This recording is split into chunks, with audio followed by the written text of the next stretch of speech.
Wrongs are an overcoming of time. We are here. Earth is also known as the world, a world. Blue, marble, terra, terrestrial planet. Some refer here as mother. An orb possibly 4.7 billion years old. One natural satellite, the moon, plus 1,070 operational artificial satellites, plus 21,000 chunks of orbiting debris, give or take. The present continuum, an overflow of impulse, a place to launder existence, a place to extol presence. Humans are late to understand the relationship and symbiotic mutuality among organisms. The energy of the sun and celestial realms are abundant. The earth is an infinitesimal part of the universe. The earth and every small entity is extremely viable. Flora and fauna are persons endowed with sensitivities and sense organs. During the time the sun rises and the sun sets, relationships flourish. An idea is a possible pattern. All gestures are actions. We are never here for that long. In actuality, we are here for forever. Okay, it's going to involve a little scrolling through this document to get to my next registration. And the following poems or sequences are kind of libretto, which I'm not even going to attempt to enact in a kind of lyrical, hyper lyrical mode. So let's see here.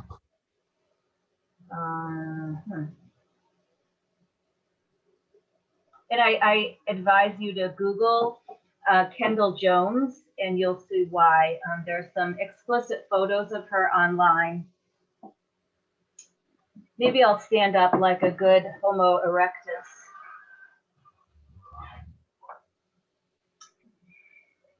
Texas cheerleader Kendall Jones posed with her inaugural kill as a self-proclaimed great game hunter. Jones posted images of herself alongside dead hippos, elephants, lions, and other animals she has killed throughout Africa. Life as trophy. Chorus in a whispered tone. We think of screaming shame on you, but no, this is nothing, an empty gesture, a skeleton in the closet of ghosts. We want to embrace you, embrace Kendall Jones, somehow convey mercy, convey to you the symbiosis of life. We honor a long-standing tradition of supplication in our urgency, a mantra to get from here to here in succinctness. We chose to repeat in a mellifluous voice, please, again and again, until the sunset closes the dome of the horizon's earth and sleep beckons. Every ammunition fired fires into our person. Every loaded gun is a threat to our shimmering. The leopard in her arms is her fantasy. The leopard in her arms is a trace of expenditure made imminent by some forlorn disposition of human-animal permission. Senseless death cannot be permitted.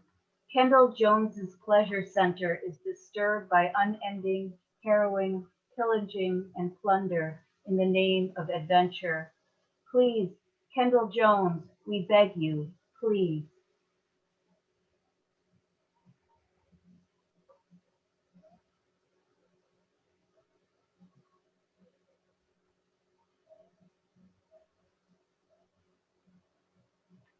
Chorus, are we being hysterical, historical, voyeuristic, categorical, emotional? Honor our emotional range.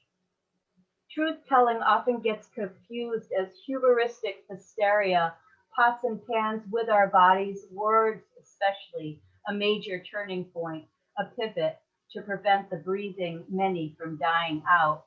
Hold the many cultures, the many voices that we associate with tropical conservatories, desert conservatories, forested conservatories, and other varied ecosystems covering a globe we call Earth. There is nothing more personal than this and massive. Propinquity is everything on this ancient rock. Stitching becomes entanglements, can cure the death drive, offering landscape for forever they display, overlapping traditions and disciplines, first-hand propositional values. Welcome whales, welcome turtles, lilies and ferns, mushrooms in abundance, seaweed, clams, and mollusks. Is there unbearable pain spreading through your body? He asks.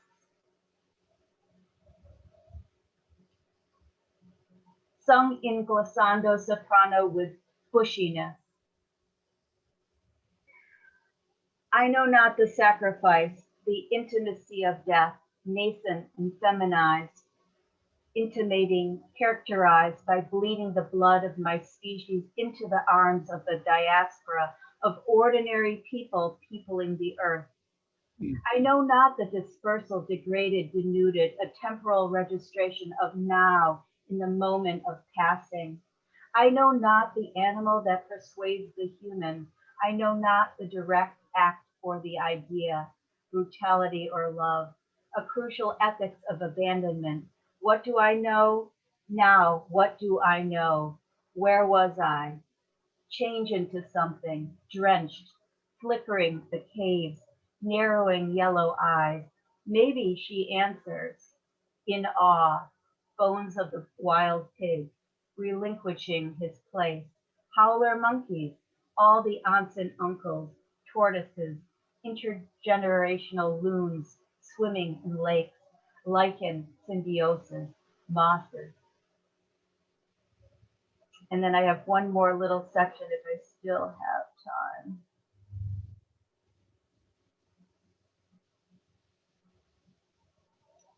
If only humans shed human, shed humans, shed human. Consummate animal? The guise of human is a second skin that eludes all others. The human categorical imperative, with skulls and thumbs to prove an elusiveness. Human is a locative motivator in crime. Reproductions of philanthropic failure, great institutes of learning, the logics of representative ethics, the logics of poolside etiquette, an innovative concept of civilization, a maturity of their faculties, a reflection pool, an ocean emptied of acrid methane and plastic. This leads us to the importance of linking particular figurations, submerged histories in the archives, the complexity of skin and fur. And I'll end there. Thank you so much. Can't wait to talk.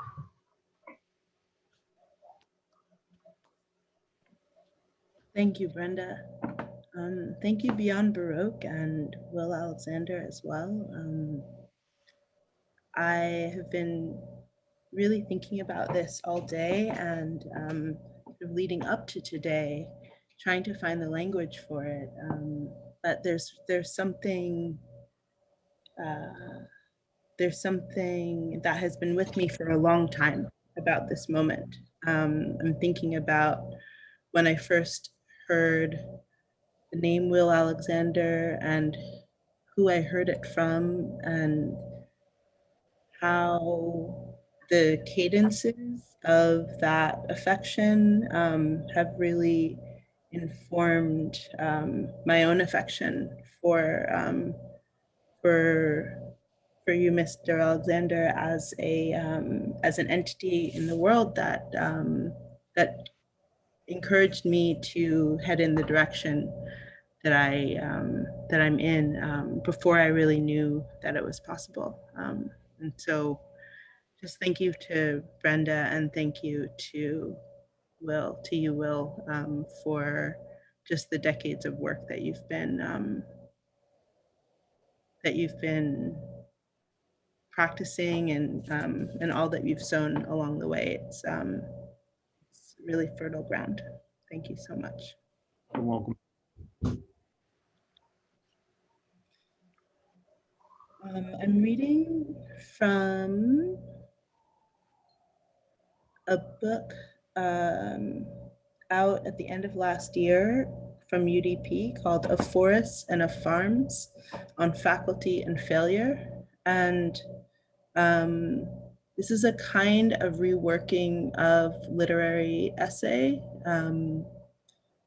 And I bring this up, I don't usually offer context. I usually want the work to just begin, but I wanted to frame this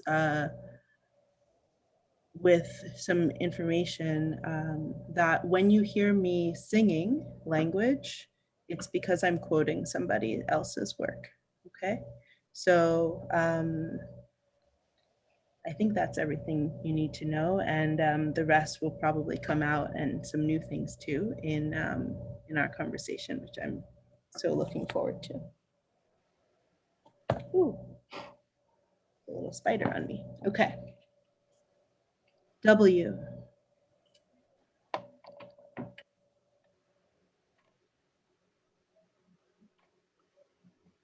W. Whiteness cannot help itself. Whiteness must frame wilderness as threat.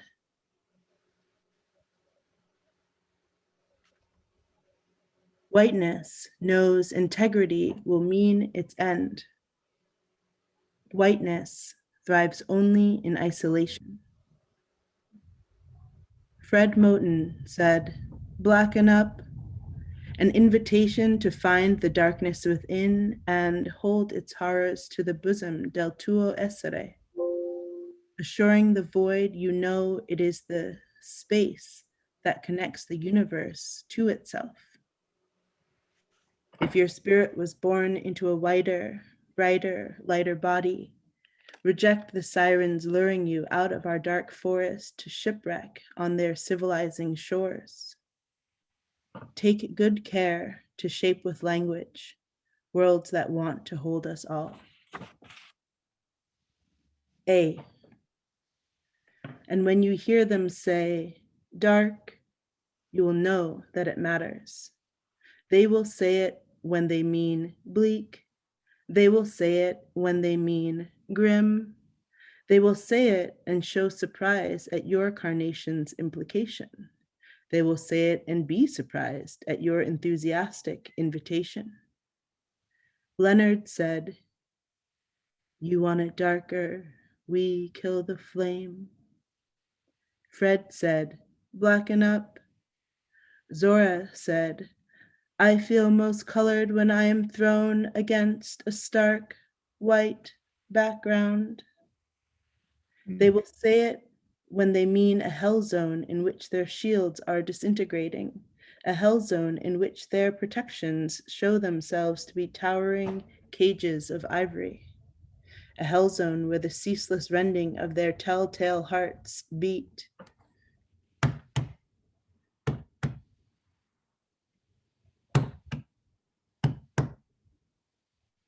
Never more, now than ever, more, never, never, now, more, ever. After 300 years, do I still want this clan of goblin guardians patrolling the boundaries of my existence?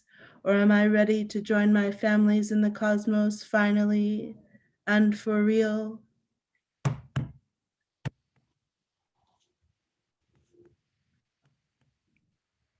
What better to call the energy, bridge of false chasm, sparkle in sunshine, bosom of cosmos, knowing without knowing, making siblings of us all?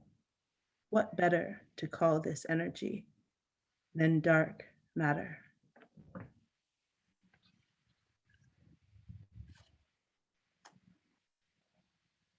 W. When she says she has been hurt, believe her. Ask her what she needs. Listen to her response with all your might. Reject the desire to leave her be. Scan the planes you share for threats and predators. Protect her from violence and thank her for the safety you will enjoy. Like all Black women, plants dream of the day their wounds will matter. In an effort to love me, in an effort to love me better than she had been loved, my mother shipped me off uptown to hell, for it was shaped just like a school, for it finished presidential wives, for it convinced her it could care for me, and she wanted to believe that. For it convinced her it would care for me, and she needed to believe that. For it pretended to be good, and she decided to believe that. This hell, so slender, white, and wealthy. TK Centos del Campo de Teni. Maintaining life in this body requires vigilance you can't comprehend. B, by which, of course, we mean what do plants want, and where within our own bodies might we know it? Par exemple, watching Black Girl 1966, when the life of Usman Samban's hero comes to that familiar, exasperated, resolute, pristine, instructive, liquid end. We understand at once how elegantly, privately, entirely, our theorem has been grandly unified. And on the street below the cinema, tell our Biffle wide-eyed she killed herself because her captors did not deserve her. And without resisting, dear Biffle follows us headlong into the floral implication with the ease that comes from knowing well the capacious varieties of death. Scorpio, oh, Scorpio, Scorpio, oh, Scorpio.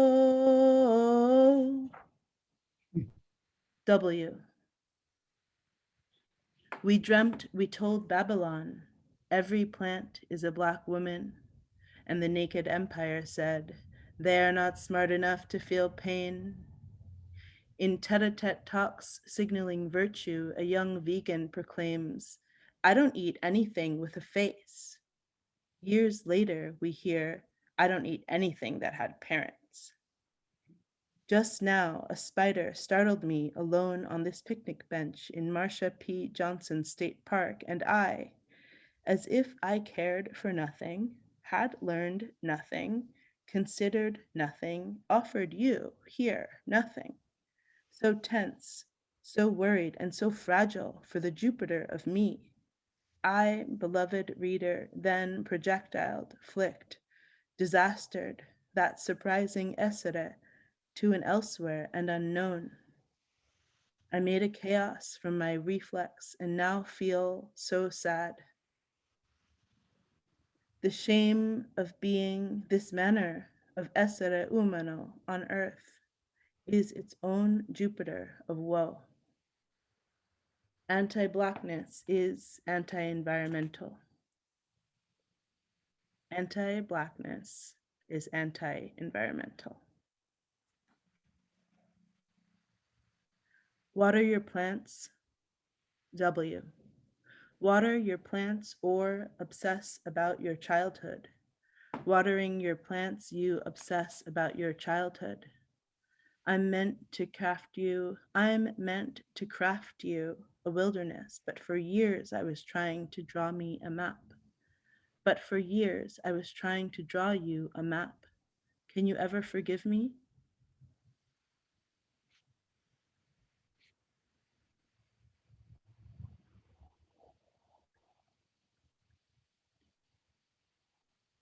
What I learned in the forest is clear on my face, but you are far from me and cannot yet see across distance.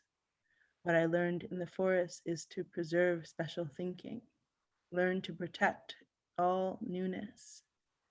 it may be all of what you need. If you see me, and I am glowing, it is because I did not let my first teachers kill me. Did not let, do not let your light. The most important thing to tell you is if you like my work, it is because I fled the academy and held it fast in my sights. Naming felt like knowing you, but really I was only in labor. Loving felt like guiding, but really I was only a hindrance. Serving felt like knowing because I was able to dissolve into your care. There is Albizia in my forest. Reflecting on my schooling, I feel as though I was being farmed. I wished something else was happening, but what? And what happens on a farm? Un essere gets care only if it behaves a certain way, is killed, truly killed, assumed the city mouse, if it does not. In my sadness about my separation, the forest is the hood. In my sadness about my separation, the forest is the hood. The hood is within, and the hood will emerge when the essere is sufficiently aligned with cosmos, void, and all. Forest mutual aid, farm instrumentalization. I'll stop there.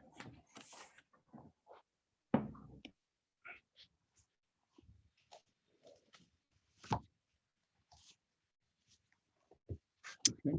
It's wonderful to read with you ladies, Brenda and Adjua, and very special to have like-mindedness without having any kind of separation of the space, the psychic space. So what I'm going to do is to read a section, just a small section of an essay I wrote earlier part of this century. It's entitled Ventriloquial Labor, and it concerns the condition that we're in as a species now. You know, I was reading somewhere where they were talking about a star or planet, excuse me, an exoplanet that was only 39 light years away. As if 39 light years were equivalent to a portion of a life, a portion of a life in the Occident, in the West. But the ventriloquial labor is about cosmic distance and the environment. And I'll read the first paragraph, a couple paragraphs, and we'll go from there. As species after species implodes through disappearance, it seems the most propitious moment to commence upon a most scorching labor, a seeming nebulous labor, teeming with vibrational obscurity. I'm speaking of biokinetic elevation so as to initiate communion with conscious collectives in the heavens. Not odyssey by machine or reason, but odyssey by soma, being nothing other than alchemical threading, connecting to the larger galactic intelligences. We face an insidious planetary future, collectively depleted by random cold and patternless heat. The future and the immediate future is like watching humanity being squandered inside a graph of poison condor's milk. It's as if an inward pole were shifting and leaving the collective dulled by withered orientation. We are now left with inhuman probes attempting to distill the outer worlds, yet compromised by their sporadic mechanical dysfunction. The nature of cosmic space being of such bizarre and invincible distance can never be apprehended by mechanical inquisition, never giving us the evolved level of communion which the race has subconsciously yearned for. So we are left with cellular objects, with electronic mails, with chatting rooms condensed by computer. In this sense, the earth is proto-desolate, not far as one would think from the primal desolation that one finds while viewing vistas like Phobos Osiris. In fact, in my imaginal eye, I see nothing but skittish biblical tribes, modern, ghastly, flamelessly traversing speculation with vocals of blurred leakage. Codes, verbal strychnine clauses, each movement of thought being strategy as disaffection. What I prefer to sense is a honing by human alchemic to zone where ventriloquial hearing would transpire. And by ventriloquial, I am thinking of a rhythmical glottic, defining a resonant pathway, a cosmic lifeline extending from the solar plexus through the reflective membrane of the planetary field onto the sun, and ultimately to the galactic core, the road to the sky, the invisible galactic life threads, which resonates the human soma with the planetary circuit, with the solar circuit, with the galactic circuit, an instantaneous hierology. I'll stop at that point. We want to keep to the core of the presentation here, but I'll thread that with some poetry. For me, the whole writing field is similar to itself. It goes, but just different kinds of oscillations and different kinds of temperatures, but they're essentially one. And so a tweak here is poetry. Another tweak here for me is an aphorism. Another situation is an essay, but the vibrational field is coming from the same plane, the same energy field. So, we don't want to separate, like species and beings are separated on this planet and huddled off into a corner and thrown into a well or something where there's no possibility of connection. But for me, it's always connection. Everything is connected. And so I'm going to connect with this poem here called The Cosmos is Fragment. It's 3 lines, and as you may know, I've just finished a book that was over 600 pages, but I put as much energy into these 3 lines that I would into a larger book. And so the title of the poem, as I said, is The Cosmos is Fragment. A bell in a grotto, a sun with its flame riveted inside a selva. And I'll take one poem here. It's called A Zodiacal Instant. To coordinate tigers, to look into the bright domain of sullen deactivity, is to walk on threads, is to hallucinate navamshas. And I'll do another smaller piece called Coping Prana. It is the way I breathe through chronic, terrifying ferns, through a black, ungracious stoma. It is this uranium rejoinder, this impact pointing backwards. And when witness causes observers to panic, to blur and forget and to flee, they can't see my approach, my wayward dorsal looming, my lettering and black drizzle. It is my approach, my weaving, my sigil as curved embankment. Therefore, I can never name myself or plot myself according to the sparks or splinters from the workbench. Dazed, ruthless with salivation, with my awkward insular roamings, I am like a few darkened eaglets riveted against the moon. Then I am brought to a table by deafness, feasting with herons, which spins me by embranglement, by incircular abatement, always seeking to have me neutered beneath my derma so as to talk to myself, so as to cancel my structureless scrutiny. They speak of me as lawless, as despicable as a typhoon in a sea well, as tomorrow's, as to fixed and accelerated combination. They fix me is deserted, bereft, as a fragment from a starving lion's compendium. I am considered as pointless positron without image, as hieroglyph, as sundial, as martyr, being leakage from a barbarous index province. And for me, always nature is part of our background. As Césaire once put it in an essay he wrote in the Second World War.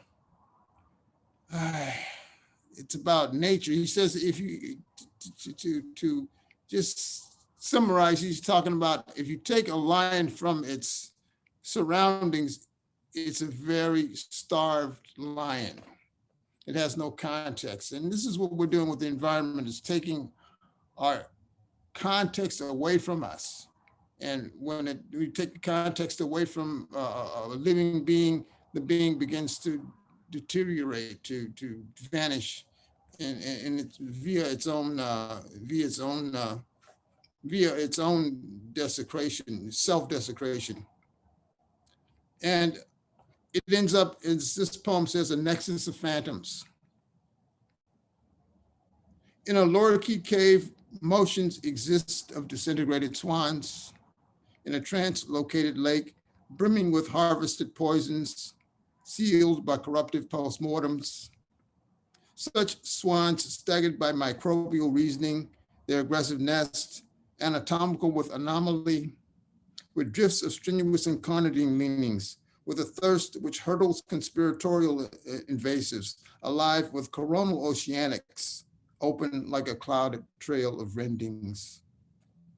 Analogous with the auks, the pelicans, the mergansers, perhaps with the petrels and the gannets, under the power of darted mocking orations. The swans looking back on solemn blood perusal like a form of death breaking roses on a shore. It is the example of phonograms, of lost and compacted lenses turning within a charismatic foul line or an isoneff, or what an avian would announce in Greenland as a katabatic wind.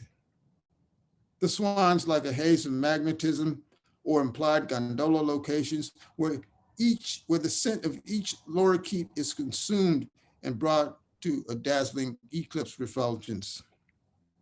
In another foci and another depth, their form self-challenged in a cloak of suns, their power de-revealed with 7 moons burning, reduced to 2 intense incendiary magnets.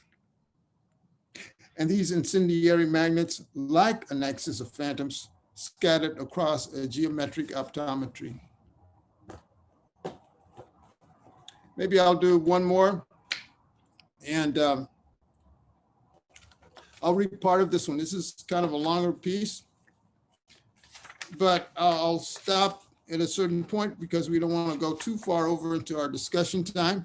It's just entitled A Blood Penguin.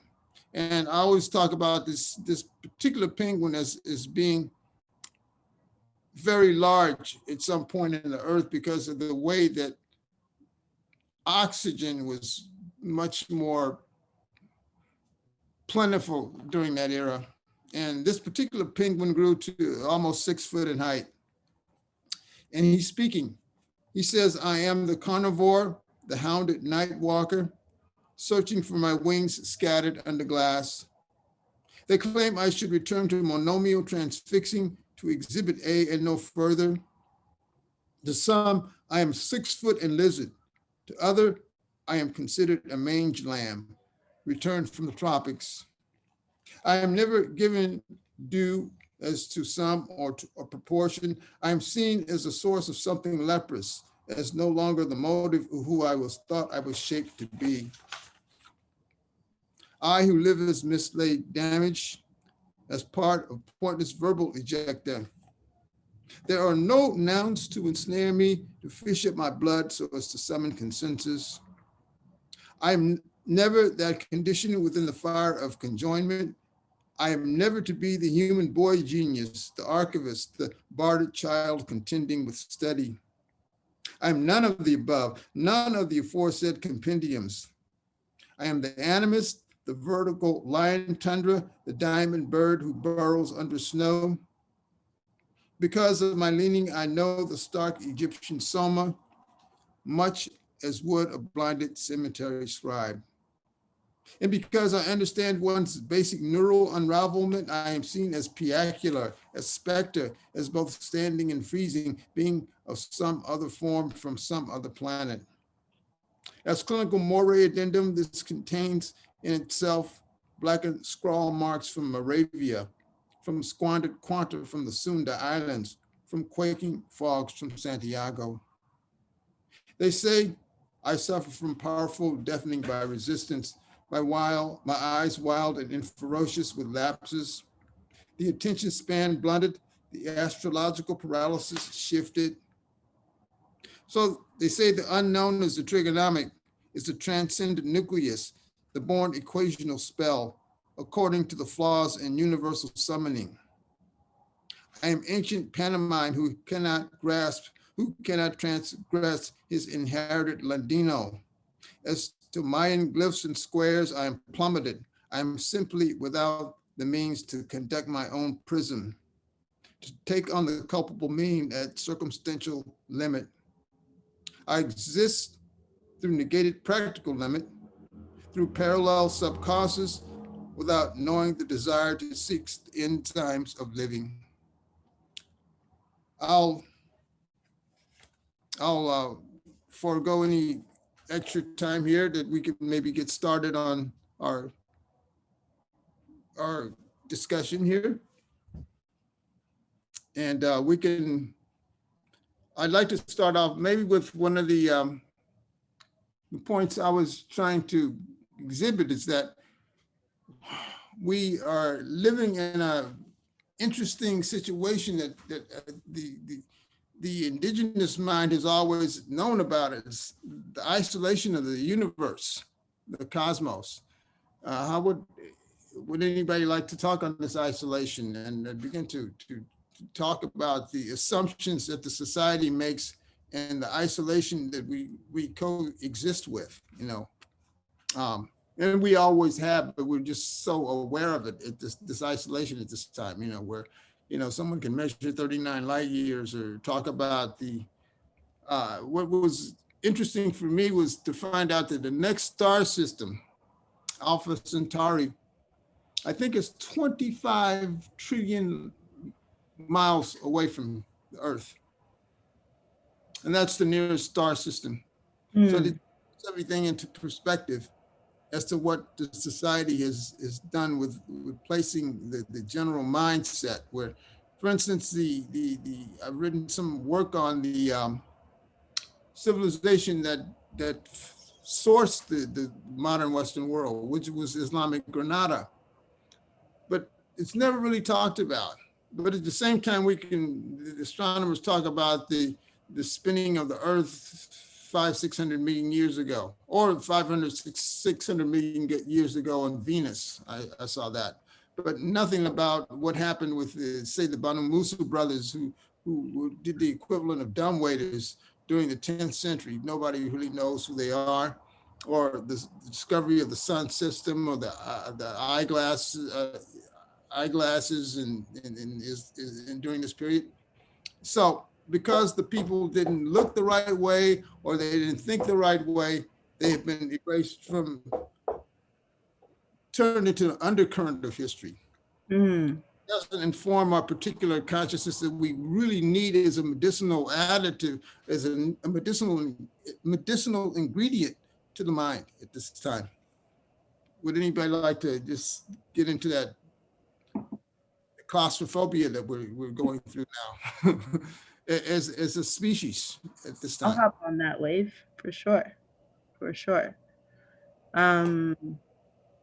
You know, I heard you saying undercurrent, and I heard you saying you know, we're living in an interesting situation. And I also heard you saying or alluding to this paradox of isolation. And, you know, when you speak about the distance of what's the distance between us and what is nearby us, Martina. alongside alongside a proposal that, you know, we think about the paradox or the ambivalence or the error of our own isolation, our separation from one another. You know, it all puts me in mind of this this kind of recurring urgency I have to feel and embody and communicate the truth that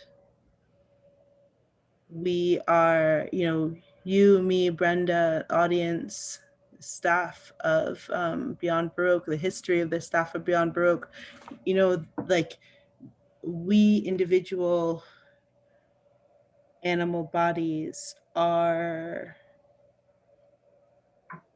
part of an organism, and sometimes that part of a larger organism called Earth. And sometimes that feels like a thought experiment, and sometimes that is very like crashingly real. And that's where my mind goes when I think about distance and this planet and the paradox of isolation. You know, like we are individuals. We do have our particular dreams. We do have, you know, I mean, waking life, non-waking life dreams. We do have our particular memories. And then there is also so clearly this blurring of our individuality.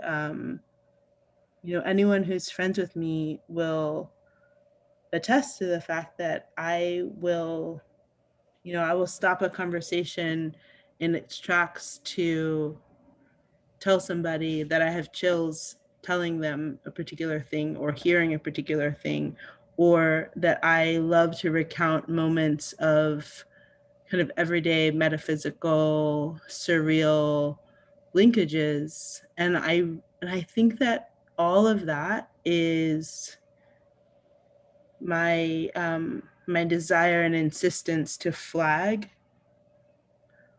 when I feel the network of our interconnection showing itself, you know? And I really crave that, you know? And I really, I certainly hope that I'm moving toward a kind of human life or animal life or life on this planet where, you know, for as long as I'm alive in this body, I will be like headed toward and helping others head toward a sense of interconnectivity at all times. But certainly I lose that feeling a lot. And talking about the specifics of this last year and a half of like the particularity of, you know, an additional pandemic layer on Earth, and the kind of isolation and hunkering down and like, and sometimes depressed domesticization.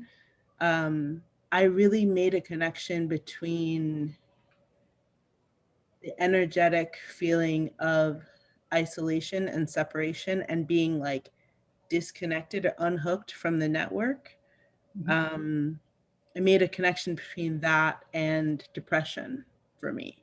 That my mental health is, my mental fortitude is so, uh, so, so rooted in, so fueled by being hooked into the network, whatever that means. And I can talk more about that later, but just to say planetary isolation, our small scale isolation, I'm on team it's not true. We are connected. You know, we are the atoms inside, or let's see, we are the organelles inside the cell, you know, of the universe. We are, you know, mitochondria, or I don't remember the other ones anymore, but like we are those organelles, and that means that we have our individuality, sure, but it is always, always, always connected, and that's something that I feel has always been true. In my conversations with Brenda. Brenda is so so attuned to an everyday sense of the implications of our being on Earth altogether, and how serious that is. You know, how just like truly serious that is, and how to like joyfully take it seriously. I'll stop there, but that's where my mind begins to go. That's where my mind begins to go. Great, that's great. Now, all of us together is like a tuning fork. Would you not agree? Or Brenda, how would you feel about this feeling of the tuning fork with our connection here as verbal artists? How does that fuel or heighten your lingual experience? I mean, we are always, as human, Homo sapien, Homo erectus, mammals, whatever we are, we're always at a loss to realize the true level of our intelligence and our consciousness. Like we deny it. And I mean, on the level of wavelength and tone and genre and language and eating, because eating is always a very collective experience. When you're eating the world, and then you're pooping out the world, which goes into the world and gets regrown. And you know, it's a cannibalistic in the best sense, in a kind of beautiful sense, that we're regurgitating each other. Same with breath. We're breathing in every piece of every fine particle. Oh, we have a storm now with lightning, and yeah, in New lots York happening here. Yeah. So yeah, immediately the dynamics of Earth are affecting us, and I don't know how to separate myself from the dynamics of the Earth. I mean, right now there's like tremendous thunder and lightning, and I know my cat Rainbow is out there. Yeah, this is just as, I mean, I read this, I'm reading a lot of paleobiology, paleontology, and, you know, in the 19th century, we weren't even aware of glacialization, like the different ice ages, how many there were, what it meant to have the Earth covered in ice. We weren't aware of dinosaurs. We weren't aware of, you know, different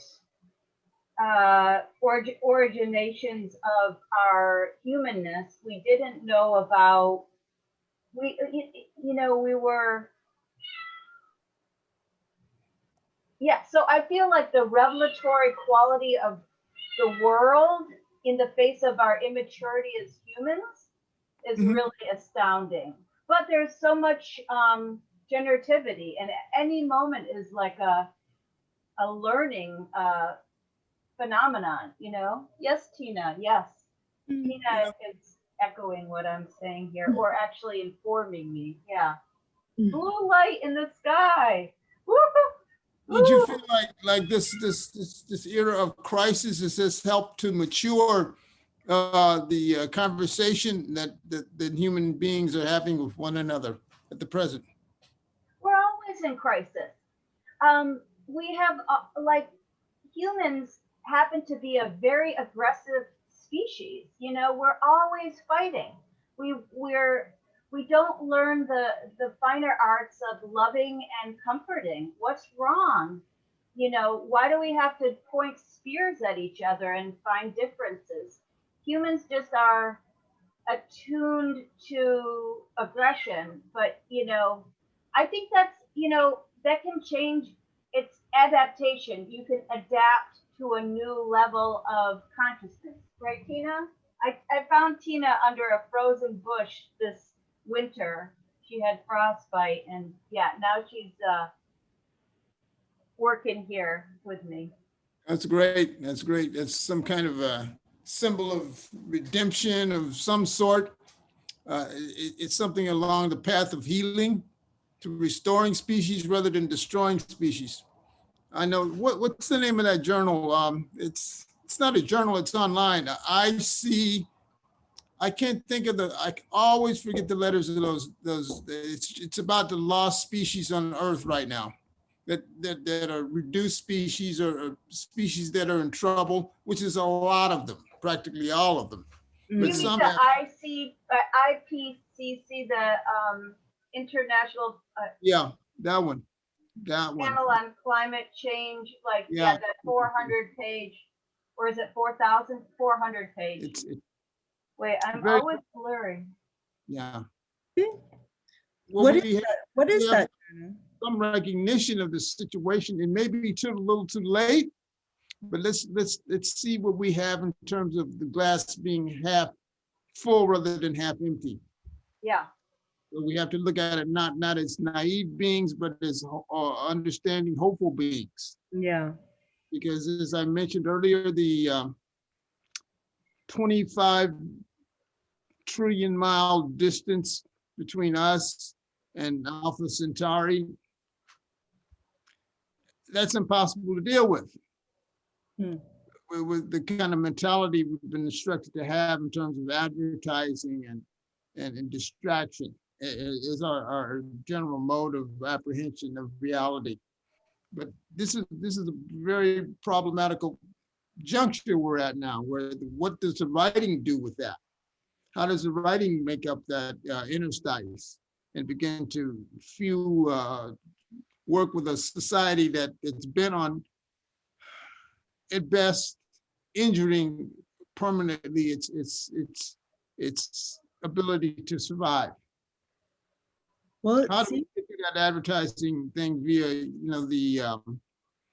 the written word?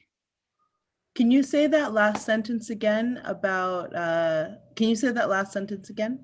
Okay, it's about, for instance, to put it abruptly, the noise of the culture versus what we write.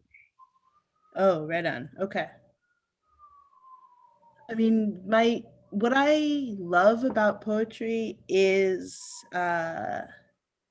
its power to just stop you, not stop, but to redirect, like the ability to redirect neural pathways by choosing a different word, and in particular by rewording something, which is something that is very common in my relationships relationships in general, and certainly in many conversations I've had with Brenda and other friends who are concerned and alarmed and still able to be hopeful that there is something to be done about that concern and alarm, is that the words that because the words that we speak do so much world making, we do have, many of us know how much power we have in the technology of poetry to be moving slowly and with consideration and intention, to unmake and remake the cultural material that we have before us. I heard somebody recently say that, I don't entirely know the context, but what the little snippet I heard was alluding to the fact that so much of Black art is collage. And it really resonated so much with me, because you know, let's see, maybe in my late 20s, I think this is when I was doing a lot of collage. And even though I'm not sitting with my X-Acto knife, I guess I was actually from high school through my late 20s, and then also just kind of intermittently always. But I'm not doing collage in the same way now, where I am sitting with an X-Acto knife and my acid-free glue stick and reassembling. I really hope to be back to that stage soon. I love that mode so much. It is one of my favorite modes of expression. But I do think about that kind of magazine cutout reconfiguration collage gesture as I feel it in everything I'm doing. I feel it in everything I'm doing, because it's fueled with a kind of horrified and overwhelmed dissatisfaction with what we've been given, and an insistence that it begin to be remade immediately, and that almost that it's here to be remade, and almost that that I and people that I am happy to be on earth with right now, that we are looking at this and we're like, oh no, absolutely not. Like, I will not let XYZ continue to happen. I will take, whatever means I have, whether that's using different language, dressing differently, refusing certain kinds of relations, refusing certain kinds of work, refusing certain kinds of consumption, and inviting all of the other experiments that make more sense. That's where I think it is. I'll have to look at the transcript and the recording later, but you said something that was, Will, you said something that was really, it was just as powerful and as simple as we're living in a very interesting situation. It's kind of like a kind of amusement at a distance, from within the reality. You said something about like the particular culture that we're in, and as I heard you saying that, I saw it. I saw the culture as this thing that we can do something with, as this thing that is it's enormous. We're inside it. It's oppressive. It's interesting. It's all the things that it is. But there was something in the turn of phrase from you, Mr. Alexander, just a moment ago, that was like, that really brought the culture into the hand to be considered, and maybe put down. Maybe we're gonna put it down, maybe we'll bend it. Yeah, well, bending is a good term, because the whole idea of, Brenda, would you say too, in line with Adjua, would the whole be like a relative, not an absolute, where this may be an opening, or rather than a disaster, than a complete disaster? Maybe it's possibilities that this is opening. Like, that's what the apocalypse says. It's not an end, but an opening. The other possibilities. I've been noticing certain things, like in the Antarctic, where certain species are being newly understood to re-exist, or like the coelacanth. There's been a whole, this ancient fish is turned up, like a great number of them in the Western Indian Ocean near Madagascar, which was supposedly, the fish had been supposedly extinct for 37 million years. So we're in this, I always like to compare this moment we're into like a staggered start in a track meet, where there's a certain part that you don't know who's winning the race, but they're all in movement, everything's in motion. But I don't want to be naive and just say it's going to turn out just perfectly. but we're going to understand it as a process that we're in part of something right now.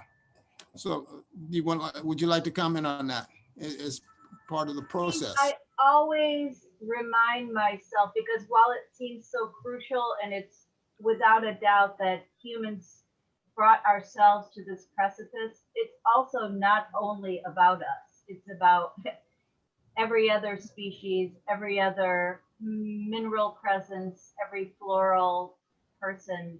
So all of those people are well aware of these catastrophes and are also adapting and changing in accordance with what the world is. And while our solutions might be frightening and like not really up to the task, there are, like, I feel like every organism on earth is thinking through these exact dynamics. And we're maybe ignorant, or it's impossible to bridge that barrier. Like, what are the ants speculating about catastrophe, the warming of the world, and the, you know, different weather patterns? So it's truly not about, like, we could almost step back and sit in an easy chair and let it happen, because there's a lot of other participants with a lot of other force fields and dynamics and energetics that are absolutely involved and absolutely get this precipice point. Yeah. That's a great point you just made, because we've been put into an isolated position just by the nature of the type of society that we do live in at the present time. It's the individual, it's not it's this, it's separate, this is separate from that, it's that, it's this, and it's all straight lines going off of a cliff. It's like we're turned into gatherer swine. So there's other circulations of the mind that allow circles to move in the mind, you know, like non-linear. There's a great thinker that I've never been able to pick his book up from as a reprint. It was years ago. His name was Edward de Bono. And I always give, you know, I talk to students about his how to use the mind, his work about talking about linear thinking is one aspect of thinking, but it's not the only way of thinking. And you go back to the Egyptians or other conditions of consciousness on this planet that have survived. And it's more like a kind of circular thought, a cross weaving of energies that's more collective than exclusive. I've been doing some research on the Islamic Granada. And I think Carlos Fuentes once said that was one of humankind's last chances at integration. Not in a naive way, but, you know, for instance, there was a general that was a Jewish general that was, Peter Cole pointed this out, the Jewish general that ran a Muslim army. Can you imagine that in the times that we're in today? In other words, it seems like the Renaissance brought us closer to this desiccation rather than an enlightenment. Taught to understand, and that's been hammered into our minds for hundreds of years in our educational complexes here. We don't integrate the world with itself, and I'm not saying that naively, but organically, where you put things together rather than tear things apart. That the tearing of things naturally occurs, but can we not emphasize it all the time, every waking second that we you know, have on as time? Our television sets, our radios are zoomed into separation rather than participation. It's like a mantra of separation all the time. I really hear that. I really hear that mantra of separation. You know, I think that's so useful, that combination, right? Because the mantra I often think of that as a unifying, integrating gesture. But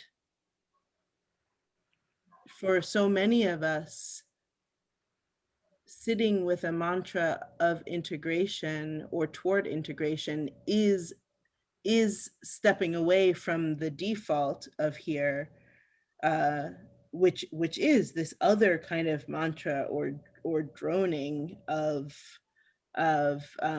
you're alone, it's up to you, there's no one else, you're gonna die alone. Like I remember I recently, I don't know, I don't have to go down that road, but just to say, a very close friend of mine, really excellent writer, Matt Longobuco, and I, we love to hit each other up to hang out doing errands together, and I have to go do this, I have to go do this, do you want to come, and I recently was exposed to some kind of cross-cultural observation that that behavior is maybe looked down on in some cultures in the US, but that it's really normalized in some other parts of the world, that it's, you don't have to do your adult,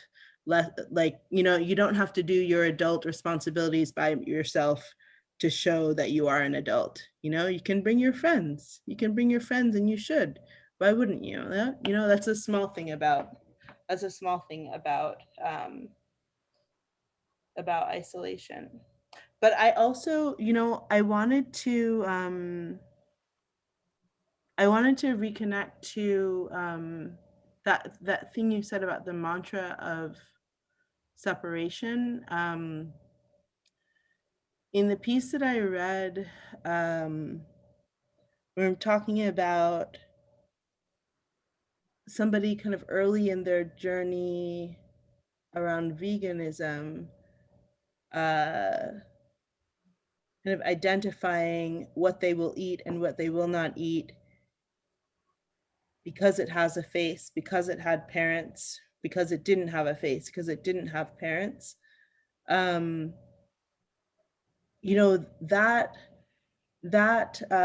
That reasoning is so profoundly upsetting to me. There's so many reasons to eat in that way that I totally am aligned with, but to do it because you do or do not identify with the kind of life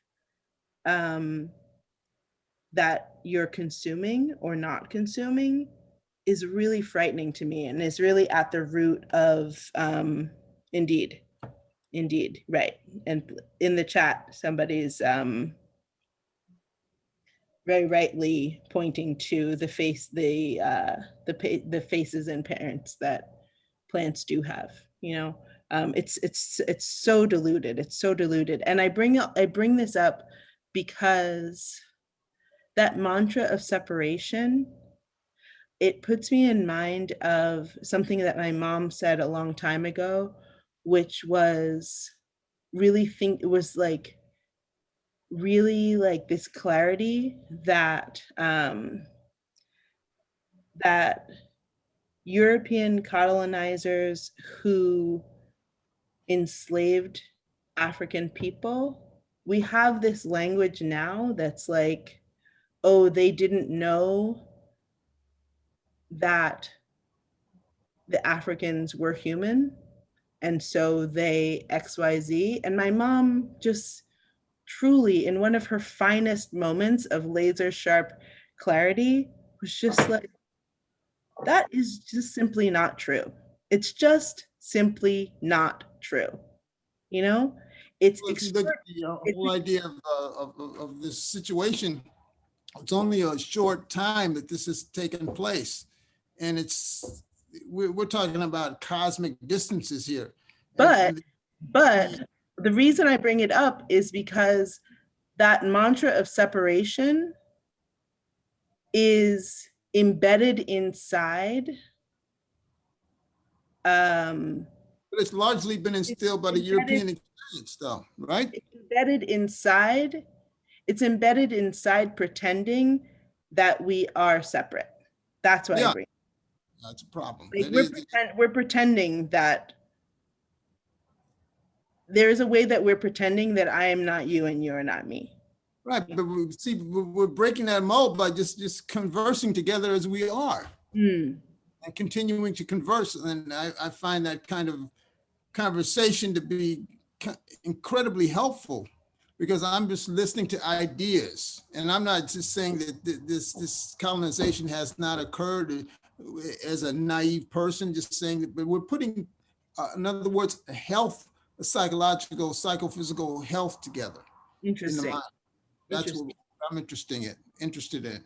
And that's what's so interesting when Brenda and I communicate, you know, on this other plane, because we're two beings that understand where we're at in a situation, like 39 light years from another star. And that's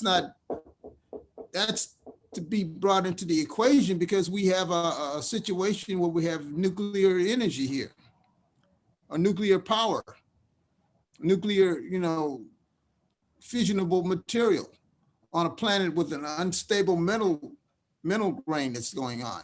But to me, to me, it's not naive, but the thing is to put things together rather than break them apart. To me, a writing field is just a field of writing. It doesn't mean that it's this or it's that.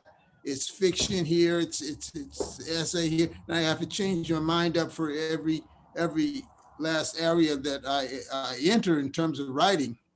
But I go in as a whole being, to go into experience as a whole mind, rather than a partial mind. And I think you can get more out of the experience that one goes into. And maybe you know, you're communicating with an animal like your cat, Brenda. It feels your whole field that doesn't have any civilized blockage. No, yeah. And that's the one thing that people communicate with animals. It's very, very succinctly and very in a very healthy and productive manner. But I don't want to go too far with our time period. I don't know how we're doing with the time. But I think that we should be able to, you know, try to wrap this episode up. I'm sure we'll have other times that we can conduct our energies towards this kind of this higher level. But always the energy of writing is, to me, the energy of nature. Not the energy of the ego, or the energy of my name versus that name, because it's what you get from old writing. And I say old writing, that's maybe the time of, you know, of Virgil, or the situations that came out of, you know, the Tutmosis, Diop was talking about Homer and his relationship to the I guess it's the Chronicles of Tutmosis. It's about the situation, the campaign in Egypt that Diop says that Homer drew from. But the point is, I'm talking about a livingness of the written word, whatever language it's in.